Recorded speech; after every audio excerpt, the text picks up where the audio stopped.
Hello everyone, I'm Divit Gupta and welcome to my show Tech Talk with Divit.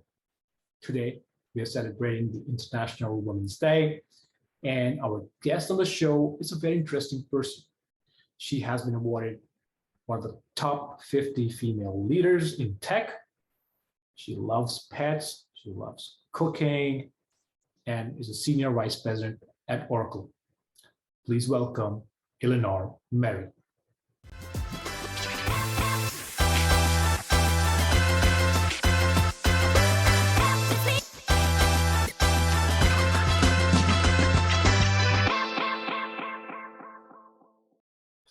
Hi, Eleanor. Hi, How are you Divit. doing today? Welcome to my show, Tech Talk with Divit. Hey, thank you. I'm very glad to be here, and I'm joined by this lad here, Klaus. Oh, nice. We have our surprise guest. Yay! Something He won't fake, look at though. the camera though. Let's Camera see. shy? He's a little camera shy. Let's see what I can do. Hey, will you wave? Oh. What's his Anyway. name? This is Klaus. It's like Claus, I thought, but I looked at him and I thought he looked like a Klaus. So he's 10 years old and he's just a very friendly lap cat guy. And sometimes he joins me at meetings, but Oh, he does? yeah. Any chance to sit on somebody's lap, the joys of working at home, right? How many pets do you have? I have 3 cats. Yeah, all Burmese cats. Yeah. Mm-hmm. Oh, wow. Wow. That's amazing. So this is a Women's Day special episode. Mm-hmm. Mm-hmm. Do you know this lady? She's Yes, I know. When I was growing up, she was always presented to us girls at school as the idol, somebody that we should see as a role model, like the perfect person who would put aside all of her own egos and needs and desires to help the poor and give her entire life to helping the poor. So yeah, and Yes. then I learned more about her leadership skills and how she would just get on very hands-on, down dirty, doing the day-to-day work of running the orphanages and feeding the poor. And so yeah, I can totally imagine why she would be one of your role models. Yes, I've been idolizing her since I was in school. Mother Teresa. She's done a lot Yes. of work Mm-hmm. uplifting the underprivileged kids in India. So she's always been my role model. And I other than bet. that, my Yeah. mom, my sister, and my wife, who's always been helping me. I think women have played such an important role Mm-hmm. in leadership and what they've done to make this world a better place. Absolutely. Mm-hmm. And hey, I know you love pets and you have a beautiful family. I know you love cooking. Why don't you tell your audience a little bit about yourself? And I know that you've been chosen as one of the top 50 women who are high on leadership in Mm-hmm. tech. Tell me a little bit more about that as well. Well, so yeah, in the last year or so, I did get, I won a few awards. I got recognition as being top 50 women in tech Wow. for the National Diversity Council. And then a few months ago, I was also part of the top 100 women in tech to watch for 2022. And I mean, when I found out about these, it just blew my mind because I could see the other women leaders who were on the list and, many of them that I had heard of before. I was completely shocked and honored to be part of that list, of both those lists. And I remember when I found out about the top 50 women in tech awards back last summer, and I shared it on LinkedIn, and I said something like, I forget what I said, something I'm in shock that I'm on this list, and it went viral.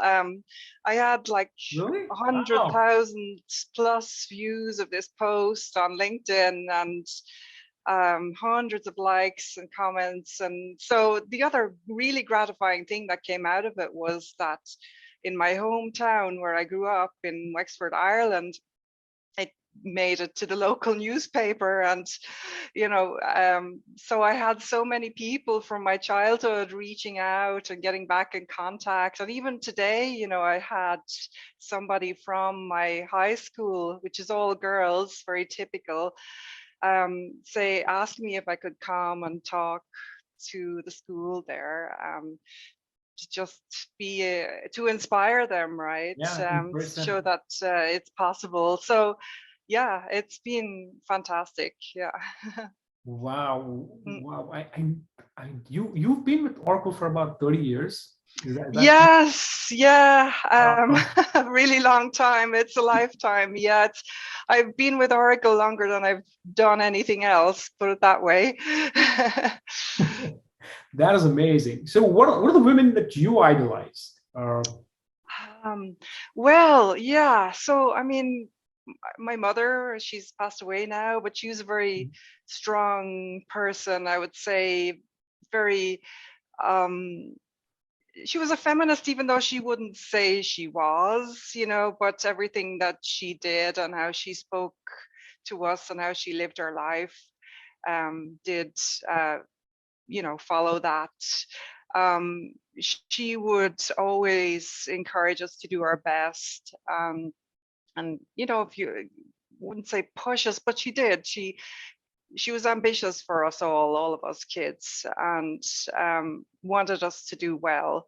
So there was never any question that we couldn't do anything because I was a girl or whatever. That was just never there when I was growing up. Hey, why don't you tell us a little bit about your role at Oracle?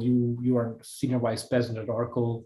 I know Yeah. you had the identity and access management group. Tell us a little bit more about that.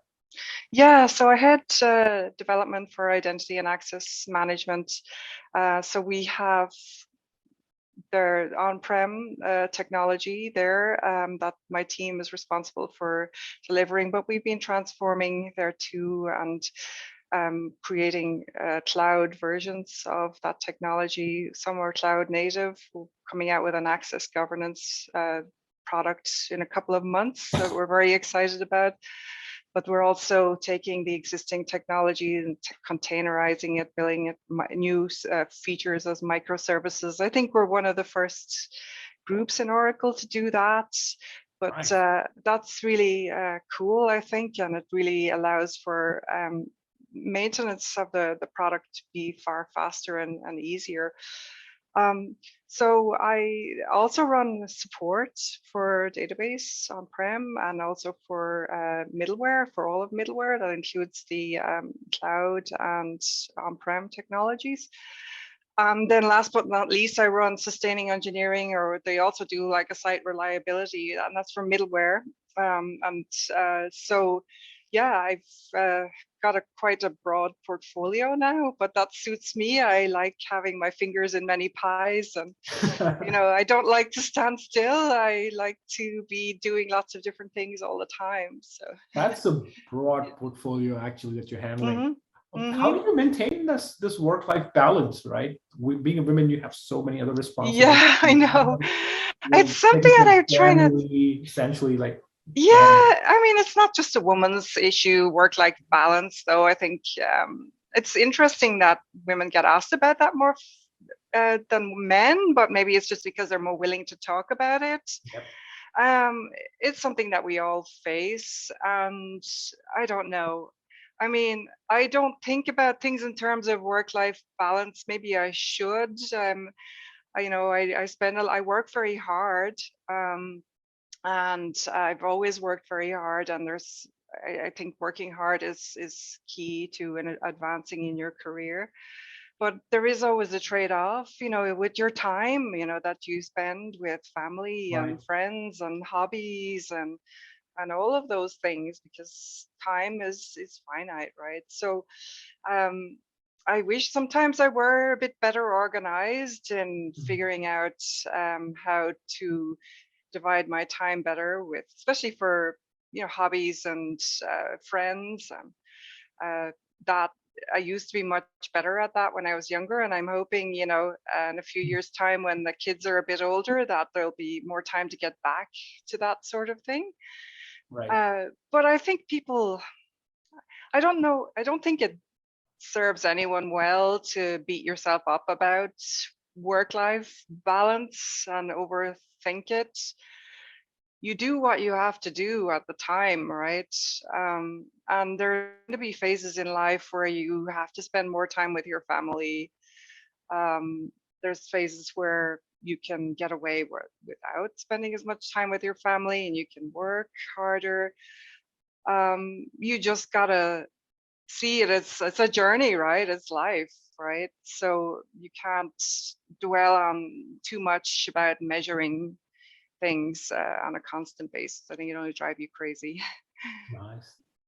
By the way, would you have any message for all the women out there in the world, like who are ambitious, who want to leave a mark, who want to accomplish something? You are very successful, so any words of wisdom from you? Yeah, one thing I learned myself over the years was you have to listen to yourself. I was often, when I was younger in particular, I think I suffered from confidence issues. And that's quite common, I think, with many women. I should, it's not, it's not, there's many women who are full of confidence. But if you look at women versus men, I think you'll find that confidence is an issue more so for women in general than for men. And confidence, once you have it, is so very empowering. Self-belief, really believing that you can do great things, because it inspires other people, and they're much more willing to listen to you and to follow your leadership when you portray this air of confidence. So and it's all easier said than done, believe in yourself, but there's milestones, there's things that you'll do something and you'll say, oh my gosh, this was a hard thing, but I did it. And so that means I can do something else that's maybe harder. So you've got to keep trying and experimenting, and sometimes you'll have your setbacks and you'll feel really bad. But that's just, everybody goes through that, and don't try to take it personally. Decisions, right? So yes, and sometimes there's tough decisions and trade-offs and things. Yes, always. So, but I think for me, it's always been about like, how can I make things better? That always drives me. And so I just feel compelled even to speak up sometimes, just because I'll see something that's going on that I think, oh, it could be handled better. But when I was younger, I wouldn't have so much. So again, just believe in yourself.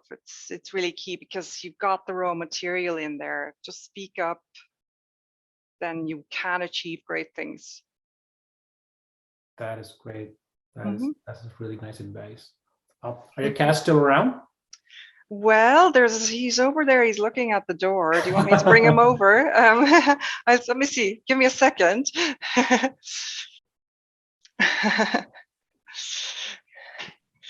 Okay, here he is. Hi. Hey there. Are you waving to the audience? I'm sure the audience is going to love it. Eleanor, I can't thank you enough for coming on the show. It's been great to have you on the show. Your advice to all the young women, all the women actually around the world, to achieve their goals, live their dreams. I'm pretty sure they will be able to resonate with you. Thank you again for coming on my show. Yeah, you're welcome. Most welcome. It's been absolutely my privilege. So thank you so much. You're welcome, Eleanor.